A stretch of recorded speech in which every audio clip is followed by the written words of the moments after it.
ರಾಜ್ಯ ಸಚಿವ ಸಂಪುಟ ವಿಸ್ತರಣೆ ವೇಳೆ ಮುಸ್ಲಿಂ ಸಮುದಾಯಕ್ಕೆ ಸಮರ್ಪಕ ಪ್ರಾತಿನಿಧ್ಯ ಕಲ್ಪಿಸಿ ಪ್ರಭಾವಿ ನಾಯಕರಾದ ಶಾಸಕ ತನ್ವೀರ್ ಸೇಠ್ ಮತ್ತು ರಿಜ್ವಾನ್ ಅರ್ಷದ್, ವಿಧಾನ ಪರಿಷತ್ ಸದಸ್ಯ ಸಲೀಂ ಅಹಮದ್ ಅವರಿಗೆ ಸಚಿವ ಸ್ಥಾನ ನೀಡಬೇಕೆಂದು ಕಾಂಗ್ರೆಸ್ ಹೈಕಮಾಂಡ್ ಹಾಗೂ ರಾಜ್ಯ ನಾಯಕರಿಗೆ ಕಾಂಗ್ರೆಸ್ ಮುಖಂಡ ಸೈಯದ್ ಹುಸೇನ್ ಮನವಿ ಮಾಡಿದ್ದಾರೆ.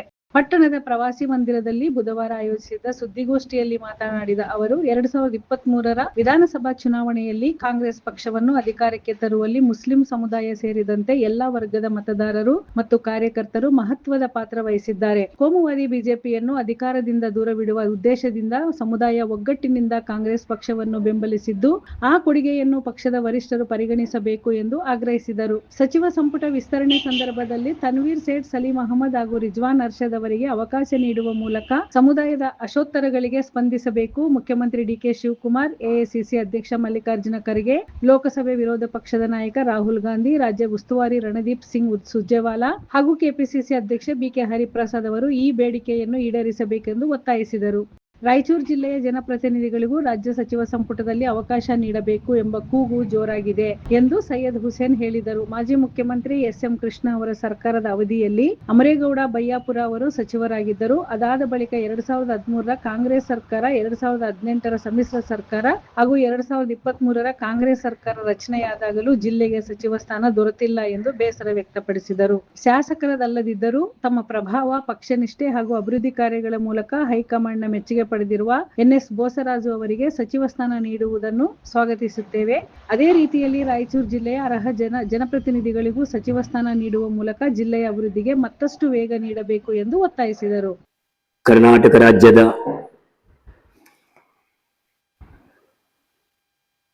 ಪ್ರಭಾವಿ ನಾಯಕ ದಿವಂಗತ ಅಜಿತ್ ಸೇಠ್ ಅವರ ಪುತ್ರ, ಅಭಿವೃದ್ಧಿ ಹರಿಕಾರ, ಕರ್ನಾಟಕ ರಾಜ್ಯದ ಪ್ರಭಾವಿ ಮಾಸ್ ಲೀಡರ್ ಶ್ರೀ ತನ್ವೀರ್ ಸೇಠ್ ಅವರಿಗೆ ಡಿ.ಕೆ. ಶಿವಕುಮಾರ್ ಅವರ ಸರ್ಕಾರದಲ್ಲಿ ಮಂತ್ರಿ ಸ್ಥಾನ ನೀಡಬೇಕೆಂದು ಅವರಲ್ಲಿ ನಾವು ಮನವಿ ಮಾಡುತ್ತಾ ಇದ್ದೇವೆ.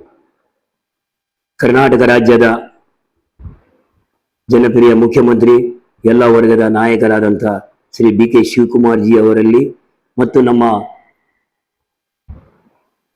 ಲೋಕಸಭೆಯ ವಿರೋಧ ಪಕ್ಷ ನಾಯಕರಾದಂಥ ಜನಪ್ರಿಯ ನಾಯಕರಾದಂಥ ರಾಹುಲ್ ಗಾಂಧಿ ಜಿ ಅವರಲ್ಲಿ, ಎಐಸಿಸಿ ಅಧ್ಯಕ್ಷರು, ರಾಜ್ಯಸಭೆ ನಾಯಕರಾದಂಥ ಶ್ರೀ ಮಲ್ಲಿಕಾರ್ಜುನ್ ಖರ್ಗೆ ಅವರಲ್ಲಿ ಮತ್ತು ಕರ್ನಾಟಕ ರಾಜ್ಯದ ಅಭಿವೃದ್ಧಿಯ ಚಿಂತಕರು, ಅಭಿವೃದ್ಧಿ ಹರಿಕಾರರಾದಂಥ ಕರ್ನಾಟಕ ರಾಜ್ಯದ ಮಾಜಿ ಮುಖ್ಯಮಂತ್ರಿ ಆದಂಥ ಸನ್ಮಾನ್ಯ ಶ್ರೀ ಸಿದ್ದರಾಮಯ್ಯ ಜಿ ಅವರಲ್ಲಿ ಮತ್ತು ಕರ್ನಾಟಕ ರಾಜ್ಯದ ಉಸ್ತುವಾರಿ ಆದಂಥ ಎಐಸಿಸಿ ಜನರಲ್ ಸೆಕ್ರೆಟರಿ ಆದಂಥ ಸುರ್ಜೇವಾಲಾ ಅವರಲ್ಲಿ ಮತ್ತು ಅದೇ ರೀತಿಯಾಗಿ ನೂತನವಾಗಿ ಕೆಪಿಸಿಸಿ ಅಧ್ಯಕ್ಷರಾದಂಥ ಶ್ರೀ ಬಿಕೆ ಹರಿಪ್ರಸಾದಲ್ಲಿ ಮನವಿ ಮಾಡೋದೇನಂತ ಅಂದರೆ, ಕರ್ನಾಟಕ ರಾಜ್ಯದಲ್ಲಿ 2023ಗೆ ರಾಜ್ಯದ ಎಲ್ಲ ಮುಸ್ಲಿಂ ಮತದಾರರು, ಸಾಮಾನ್ಯ ಕಾರ್ಯಕರ್ತರು, ಎಲ್ಲ ಸಮಾಜದ ನಾಯಕರು ಒಕ್ಕಟ್ಟಿನಿಂದ 2023ಗೆ ಕಾಂಗ್ರೆಸ್ಸಿಗೆ ಸಂಪೂರ್ಣ ಬೆಂಬಲಿಸಿ ಕಾಂಗ್ರೆಸ್ ಪಕ್ಷ ಅಧಿಕಾರಕ್ಕೆ ತರಲಿಕ್ಕೆ ಎಲ್ಲ ಮುಸ್ಲಿಂ ಬಾಂಧವರ ಮುಖ್ಯ ಪಾತ್ರವಿದೆ. ಕರ್ನಾಟಕದಲ್ಲಿ ಜನತಾದಳ ಸರ್ಕಾರವನ್ನು ಮತ್ತು ಜನತಾದಳವನ್ನು ತಿರಸ್ಕರಿಸಿ ಕೋಮುವಾದಿ ಬಿಜೆಪಿಯನ್ನು ದೂರ ಇಡಲಿಕ್ಕೆ ಎಲ್ಲ ಮುಸ್ಲಿಂ ಬಾಂಧವರು ಒಕ್ಕಟ್ಟಿನಿಂದ ಕಾಂಗ್ರೆಸ್ ಪಕ್ಷವನ್ನು ಬೆಂಬಲಿಸಿ ಕರ್ನಾಟಕ ರಾಜ್ಯದ ಮುಖ್ಯಮಂತ್ರಿಯಾಗಿ ಶ್ರೀ ಸಿದ್ದರಾಮಯ್ಯ ಅವರು ನೇಮಕವಾದರು. ಅದರಲ್ಲಿ ಕೆಲವೊಂದು ಅನಿವಾರ್ಯ ಕಾರಣಗಳಿಂದ ಸಿದ್ದರಾಮಯ್ಯ ಸಾಹೇಬ್ ಅವರ ಸಂಪುಟದಲ್ಲಿ ಶ್ರೀ ಜಮೀರ್ ಅಹಮದ್ ಖಾನ್ ಮತ್ತು ರಹೀಂ ಖಾನ್ ಅವರು ಮಂತ್ರಿಯಾದರು. ಪ್ರಭಾವಿ ಮುಸ್ಲಿಂ ನಾಯಕರಾದಂಥ ಶ್ರೀ ಯುಟಿ ಖಾದರ್ ಅವರನ್ನು ಸ್ಪೀಕರ್ ಮಾಡಿ 3 ವರ್ಷ ಒಳ್ಳೆ ಆಡಳಿತವನ್ನು ಕೊಟ್ಟಿರ್ತಕ್ಕಂಥ ಸಿದ್ದರಾಮಯ್ಯ ಸರ್ಕಾರಕ್ಕೆ ಧನ್ಯವಾದ ಹೇಳುತ್ತಾ, ಮತ್ತು ಇಂದಿನ ನೂತನ ಮುಖ್ಯಮಂತ್ರಿಯಾಗಿ ಡಿ.ಕೆ. ಶಿವಕುಮಾರ್ ಸರ್ಕಾರದಲ್ಲಿ ನಮ್ಮ ನೆಚ್ಚಿನ ನಾಯಕರು, ಮುಸ್ಲಿಂ ಮಾಸ್ ಲೀಡರ್ ಹಾಗೂ ರಾಯಚೂರು ಜಿಲ್ಲಾ ಉಸ್ತುವಾರಿ ಮಂತ್ರಿಯಾಗಿ ಒಳ್ಳೆ ಕೆಲಸವನ್ನು ಮಾಡಿರ್ತಕ್ಕಂಥ ಶಿಕ್ಷಣ ಮಂತ್ರಿಯಾಗಿ ಮತ್ತು ವಕ್ಫ್ ಸಚಿವರಾಗಿ ಇಡೀ ರಾಜ್ಯ ಮತ್ತು ರಾಯಚೂರು ಜಿಲ್ಲೆಯ ಎಲ್ಲ ವಿಧಾನಸಭಾ ಕ್ಷೇತ್ರಗಳಲ್ಲಿ ಒಬ್ಬ ಒಳ್ಳೆ ನಾಯಕರಿಂದ ಗುರುತಿಸಿಕೊಂಡಿರ್ತಕ್ಕಂಥ ಸನ್ಮಾನ್ಯ ಶ್ರೀ ತನ್ವೀರ್ ಸೇಠ್ ಅವರಿಗೆ 2ನೇ ಸಚಿವ ಸಂಪುಟದಲ್ಲಿ ಅವರಿಗೆ ಹೈಕಮಾಂಡ್ ಮತ್ತು ಎಲ್ಲ ನಾಯಕರು ಒತ್ತಾಯ ಹಾಕಿ ತಕ್ಷಣ ತನ್ವೀರ್ ಸೇಠ್ ಅವರನ್ನು ಮಂತ್ರಿ ಮಾಡಬೇಕೆಂದು ಹೇಳುತ್ತಾ, ಅದರ ಜೊತೆಯಲ್ಲಿ ಉತ್ತರ ಕರ್ನಾಟಕದ ಒಬ್ಬ ಮಾಸ್ ಲೀಡರ್ ಶ್ರೀ ಸಲೀಂ ಅಹಮದ್, ಹಿಂದಿನ ಸಮೃದ್ಧಿ ಇಸ್ಲಾಂ ಅವರು ಈ ಉತ್ತರ ಕರ್ನಾಟಕದ ಒಬ್ಬ ಮಾಸ್ ಲೀಡರ್ ಇದ್ರು. ಇವತ್ತು ಸಲೀಂ ಅಹಮದ್ ಉತ್ತರ ಕರ್ನಾಟಕದ ಒಬ್ಬ ಮಾಸ್ ಲೀಡರ್ ಇದ್ದಾರ. ಎಲ್ಲ ಜನಾಂಗದ ಜೊತೆ ಮುಸ್ಲಿಂ ಬಾಂಧವರ ಜೊತೆ ಉತ್ತಮ ಸಂಬಂಧವನ್ನು ಇಟ್ಟುಕೊಂಡಿರ್ತಕ್ಕಂಥ ಸನ್ಮಾನ್ಯ ಶ್ರೀ ವಿಧಾನ ಪರಿಷತ್ ಸದಸ್ಯರು ಆದಂಥ ಶ್ರೀ ಸಲೀಂ ಅಹಮದ್ ಅವರನ್ನು ಮಂತ್ರಿಮಂಡಲಕ್ಕೆ ಸೇರಿಸಬೇಕು.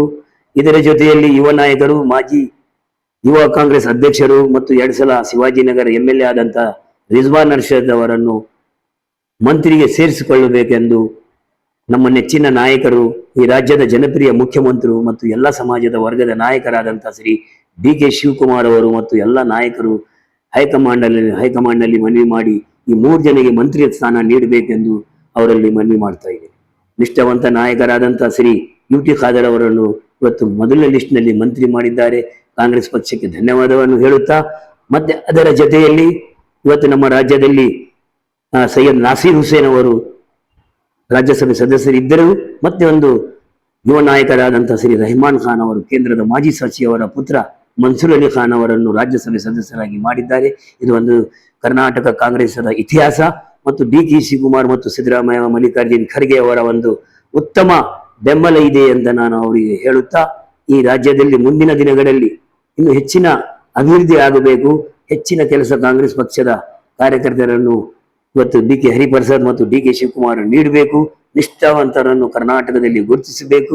2028ರಲ್ಲಿ ಮತ್ತೆ ವಿಧಾನಸಭೆಯಲ್ಲಿ ಕಾಂಗ್ರೆಸ್ ಪಕ್ಷ ಸರ್ಕಾರ ಬರಬೇಕು ಮತ್ತು 2029ರಲ್ಲಿ ರಾಹುಲ್ ಗಾಂಧಿ ಅವರು ಈ ದೇಶದ ಪ್ರಧಾನಮಂತ್ರಿ ಆಗಬೇಕೆಂದು ನಾನು ಸೈಯದ್ ಹುಸೇನ್ ಸಾಹೇಬ್ ಕಾಂಗ್ರೆಸ್ ಪಕ್ಷದ ಮುಖಂಡರಾಗಿ ಎಲ್ಲ ಆ ಅಲ್ಲನಲ್ಲಿ ನಾನು ಪ್ರಾರ್ಥನೆ ಮಾಡ್ತೀನಿ.